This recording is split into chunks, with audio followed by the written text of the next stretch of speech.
ಇವತ್ತು ಬೆಳಗ್ಗೆ ಸುಮಾರು 10 ಮತ್ತು 11 ಗಂಟೆ ಮಟ್ಟದಲ್ಲಿ KMS ಬಸ್ಸಿನ ಮಾಲಕರಾಗಿರುವಂಥ ಆಮೇಲೆ ಈಗಾಗಲೇ ಸುಮಾರು 18 ಪ್ರಕರಣಗಳು ದಾಖಲಾಗಿರುವಂಥದ್ದಿದೆ.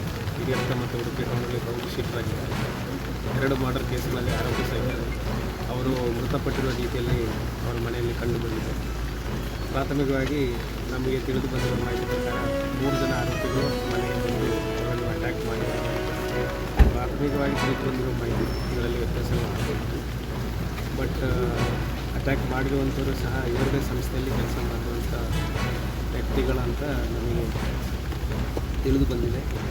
ಯಾವ ಕಾರಣಕ್ಕೆ ಮತ್ತು ಯಾರು ಭಾಗವಹಿಸಿದ್ದಾರೆ ಮತ್ತು ಅವರ ಪಾಡಿಗೆ ಮಾಡಿದ್ದಾರೆ ಅಥವಾ ಅವರ ಹಿಂದುಗಡೆ ಯಾರಾದರೂ ಅವರಿಗೆ ರೊಟೇಷನ್ ರೀತಿಯಲ್ಲಿ ಅಥವಾ ಯಾವುದಾದ್ರೂ ರೀತಿಯಲ್ಲಿ ಅವರಿಂದ ಕೆಲಸ ಮಾಡಿಸಿದ್ದಾರೆ ಇವೆಲ್ಲ ನಾವು ಆರೋಪಿಗಳನ್ನು ವಶಕ್ಕೆ ತಗೊಂಡಾದ ಮೇಲೆ ತನಿಖೆಯಲ್ಲಿ ಮುಂದೆ ಯಾವ ರೀತಿ ಹತ್ತಿರ ಹೇಗೆ ಅವರಿಗೆ ಚಾಕು ಮತ್ತು ತಲವಾರಿಂದ ಅಟ್ಯಾಕ್ ಮಾಡಿದ ರೀತಿಯಲ್ಲಿ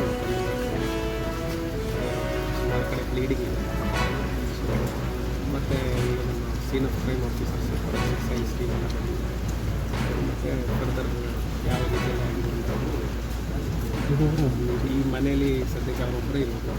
ಜನರಲ್ಲಿ ಈ ಮನೆಯಲ್ಲಿ ಈ ಮನೆಯನ್ನು 5 ದಿನ ನಂತರ ಶಿಫ್ಟ್ ಮಾಡೋ ಪ್ಲಾನಲ್ಲಿ ಇತ್ತು ಅಂತ ನಮಗೆ ಪ್ರಾಥಮಿಕವಾಗಿ ತಿಳಿದು ವಾಸದ ಮನೆ ಮಣಿಪಾಲ ಸೈಡಲ್ಲಿ ಮಾತುಕತೆಗೆ ಅಂತ ಒಂದು ಪ್ರತಿ ಮಾಡಿದ್ದು ನಮಗೆ ತನಿಖೆ ಮಾಡಿದಾಗಲೇ ಗೊತ್ತಾಗೋದು. ಈಗ ನಾನು ಹೇಳಿದಾಗ 3 ಜನ ಬಂದಿದ್ದಾರೆ, ಅವರು ಅಟ್ಯಾಕ್ ಮಾಡಿದ್ದಾರೆ ಅಂತ ನಮಗೆ, ಮತ್ತು ಅವರ ಪರಿಚಯದವರು ಅವರದೇ ಸಂಸ್ಥೆಯಲ್ಲಿ ಕೆಲಸ ಮಾಡ್ತಾ ಇರುವಂಥವ್ರು ಅಂತ ನಮಗೆ ಪ್ರಾಥಮಿಕವಾಗಿ ನಮಗೆ ಮಾಹಿತಿ ಬಂದಿದೆ.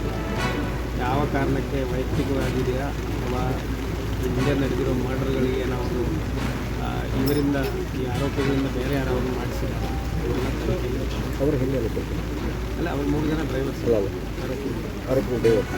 ಡ್ರೈವರ್ಸ್ ಇದ್ದಾರೆ ಅಂತ ನಮಗೆ ಅದೇ ಅವ್ರದೇ ಸಂಸ್ಥೆಯಲ್ಲಿ ಕೆಲಸ ಈಗ ಸರ್ವರ್ ಆಗಿದ್ದಾರೆ.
ಹೌದಾ,